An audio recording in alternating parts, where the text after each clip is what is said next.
Coucou tout le monde, c'est Aurélie, bonjour et bienvenue à tous, j'espère que vous allez tous très bien. On se retrouve aujourd'hui pour faire de nouvelles cartes interactives et aujourd'hui on va faire deux cartes ensemble, deux cartes avec des personnages qui dansent. Pour ma première carte, je vais reprendre cette planche de tampon que vous avez déjà vue plusieurs fois. Vous savez que j'aime réutiliser mes produits et donc je vais prendre cette petite souris aujourd'hui. Je vais donc aller tamponner la tête et le corps séparément et mettre tout ça en action. Allez, c'est parti! Pour pouvoir tamponner facilement, je prends mon outil, mon Stamp Easy. C'est un outil vraiment très pratique et pour moi assez indispensable dès qu'il s'agit de tamponner.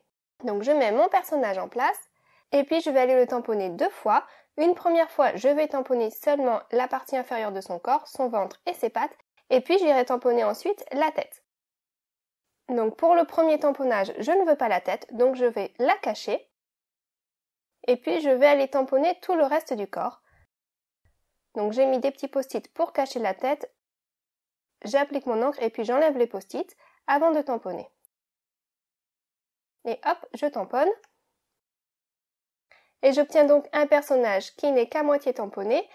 Le corps n'est même pas bien terminé, il va falloir que j'aille joindre les deux lignes tout simplement au stylo noir. Et voilà.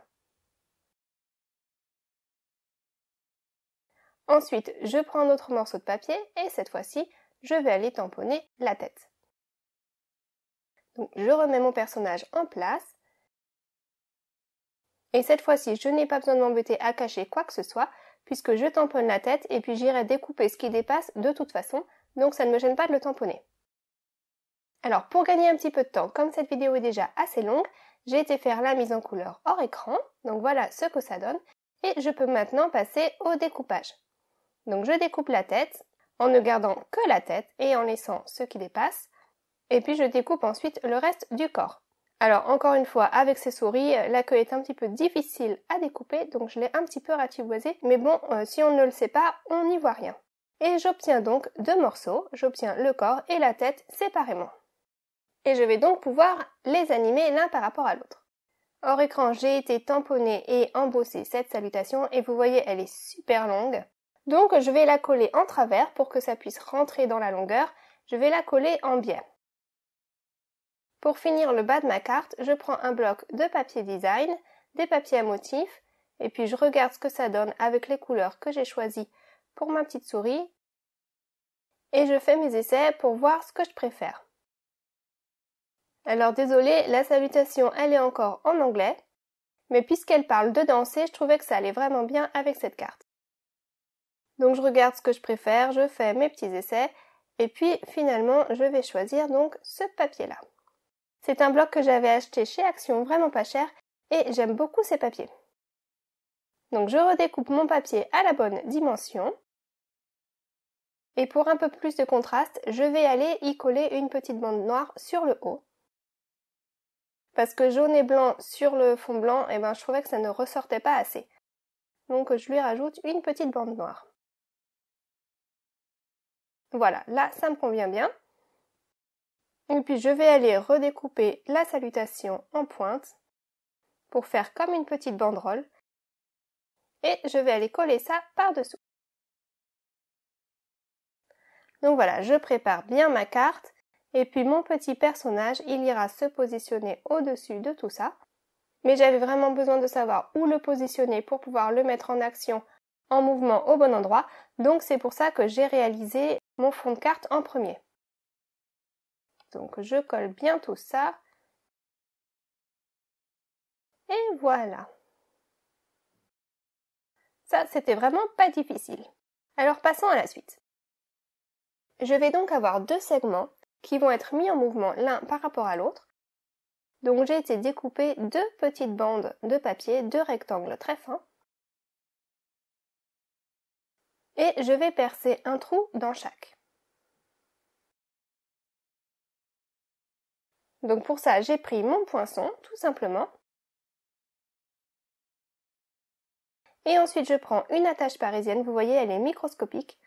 Elle fait 2 ou 3 mm de diamètre et quelques millimètres de long. Elle est vraiment minuscule, mais elle est parfaite pour ce genre de projet. Et donc j'enfile mon attache parisienne dans les deux trous. Et mes deux segments sont maintenant connectés. Et ils peuvent donc bouger l'un par rapport à l'autre. Ensuite, je prends mes repères pour savoir où est-ce que ça ira tomber sur ma carte. Donc je veux que mon petit rectangle inférieur, le bas, il arrive en bas de son ventre. Donc je me fais des repères pour avoir la bonne longueur.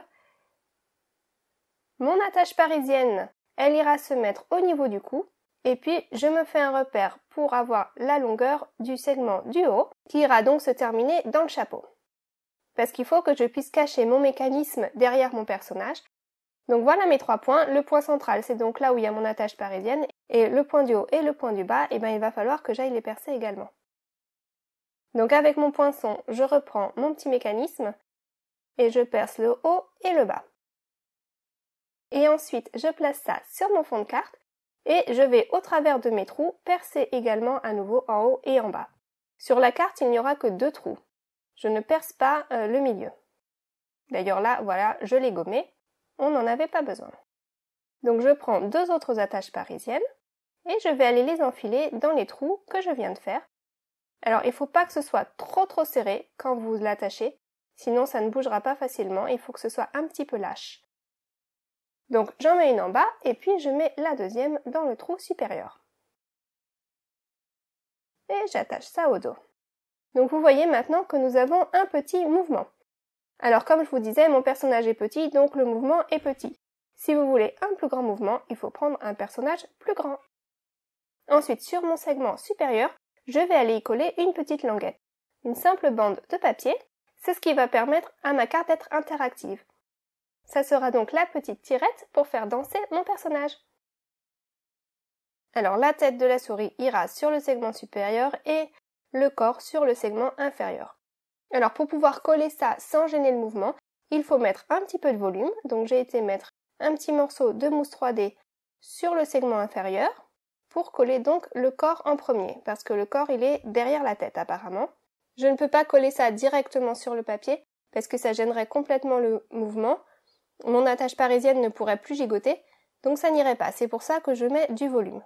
Je fais la même chose sur le haut. Je mets de la mousse 3D autour de l'attache parisienne en faisant attention à ce que ma mousse ne gêne pas le mouvement de l'attache parisienne. Et je mets un petit peu plus de volume que pour le ventre. Comme ça, la tête apparaît au premier plan. Et vous voyez que lorsque j'active la tirette, mon petit personnage danse.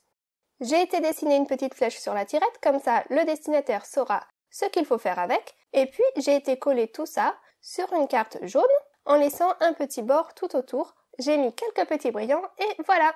Donc ça, c'était pour notre première carte. Un premier exemple avec une petite tirette qui monte et qui descend. Alors maintenant, je vais vous montrer une variation sur le même principe, mais avec une tirette qui va cette fois-ci aller de gauche à droite. Pour mon deuxième exemple, je vais reprendre ce tampon que vous avez déjà vu précédemment également. Et vous voyez, je prends ce que j'ai chez moi à la maison. Alors vous pouvez vous aussi adapter ça avec ce que vous avez chez vous. Et comme tout à l'heure, je vais donc faire différents tamponnages pour pouvoir récupérer les différents éléments de mon tampon. Alors je vais déjà aller tamponner la tête une première fois avec le bouquet de fleurs. Et vous voyez que j'ai donc caché la petite main puisqu'elle ne fait pas partie de la tête. Donc voilà ce que j'obtiens, une tête qui n'est pas tout à fait terminée. Donc je vais aller terminer ça au stylo noir. Donc j'essaye de m'aider un petit peu du modèle. Et voilà. Ensuite, je vais aller tamponner le ventre et la petite main. Donc là, c'est comme tout à l'heure, je n'ai pas besoin de cacher quoi que ce soit, puisque ce qui dépasse sera découpé par la suite. Donc voilà pour le ventre. Et puis je vais faire un troisième tamponnage avec les jambes. J'aurai besoin de les rallonger, donc je cache le haut, je cache le petit ventre et je tamponne. Puis ensuite, avec mon stylo noir, j'essaye de rallonger un petit peu tout ça sans que ce soit trop choquant. Et voilà ce que j'obtiens. Hors écran, j'ai été faire ma colorisation avec mes feutres à alcool. Et voilà. Ensuite, je prends une bande de papier. Alors, elle est un petit peu plus large que tout à l'heure puisque mon personnage est plus grand. Donc vraiment, je ne vous ai pas donné de dimension pour ces bandelettes-là parce qu'il faut vraiment que vous les adaptiez à vos personnages. Et vous voyez, je vais la positionner sur mon personnage pour savoir à peu près quelle longueur elles doivent faire. Donc ça va être le même principe que tout à l'heure, mais le mécanisme va être un tout petit peu différent. Alors vous voyez, je prends mon cutter et je vais aller couper une petite bande toute fine au milieu de ma bandelette. Comme ceci. Ça va permettre à mon attache parisienne de se promener à l'intérieur de ma bandelette. Il faut donc que cette petite fente soit vraiment très fine parce que si elle est trop large, mon attache parisienne va passer au travers. Donc il faut que la fente soit plus fine que le diamètre de l'attache parisienne. Donc ensuite je prends mon deuxième morceau. Celui que j'avais fait tout à l'heure était un peu trop court, je m'en suis fait un poil plus long et de la même façon je vais y faire une petite fente au milieu. Voilà, et ça permettra donc à mon attache parisienne de se promener à l'intérieur.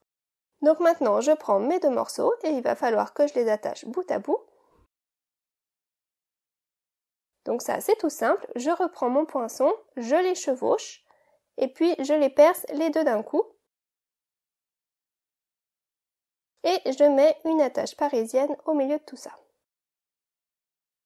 Donc voilà mon petit mécanisme. C'est le même que tout à l'heure, mais cette fois-ci on a des fentes. Alors maintenant je vais y mettre ma tirette. Donc j'ai pris une bande de papier. Et vous voyez, là encore j'ai chevauché ça avec mon mécanisme. J'ai percé les deux ensemble avec mon poinçon et j'y mets une attache parisienne. Voilà donc ce que j'obtiens.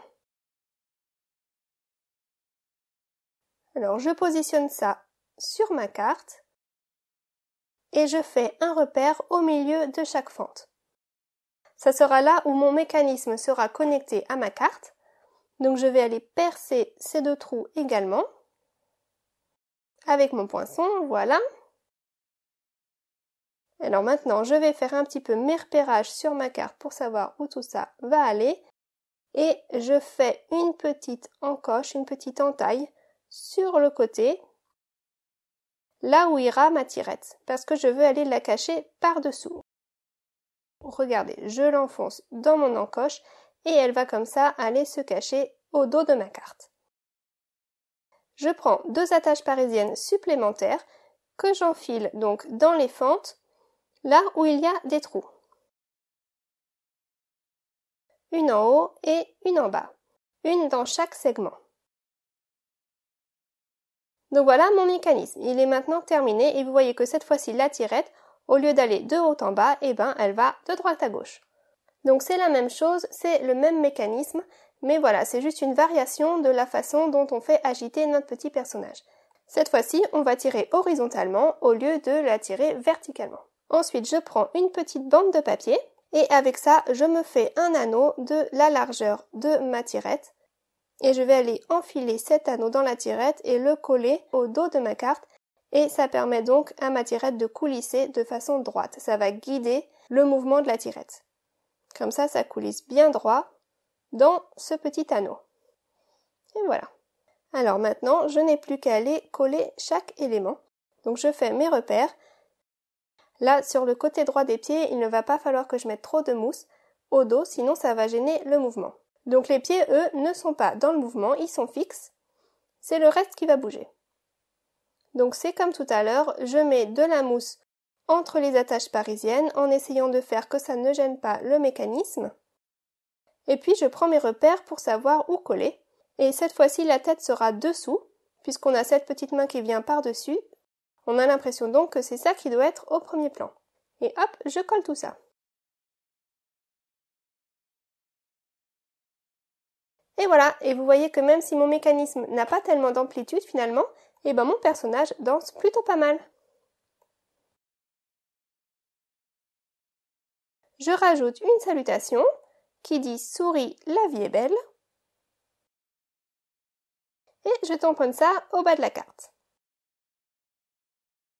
Donc cette salutation, elle vient de cette planche de tampon de chez For Scrap. Et j'aime vraiment beaucoup cette planche. Et imaginez si j'utilisais le même mécanisme de mise en mouvement avec toute cette ribambelle de souris, ça serait assez sympa aussi. J'ai projet de le faire, mais je ne l'ai pas encore réalisé. Ensuite, je redécoupe ma tirette pour qu'elle ne soit pas trop longue. Et puis, je vais lui dessiner une petite flèche pour que le destinataire sache quoi faire avec cette carte, puisque c'est une carte interactive. Et voilà! Hors écran, j'ai été mettre ça sur un panneau mauve pour aller avec mes fleurs Et puis j'ai été coller ça sur une base de cartes de taille A6. Et voilà! Regardez-le qui danse, il est pas chou? Je vous remontre donc les 2 cartes du jour, en espérant qu'elles vous auront plu. Si c'est le cas, n'hésitez pas à mettre le petit pouce bleu en l'air, ça fait toujours super plaisir. Je vous retrouve très vite pour une nouvelle création. En attendant, scrapez bien, faites-vous plaisir, créez, partagez et prenez soin de vous et de ceux qui vous entourent. Je vous souhaite un très très bon week-end. À très vite, bye bye!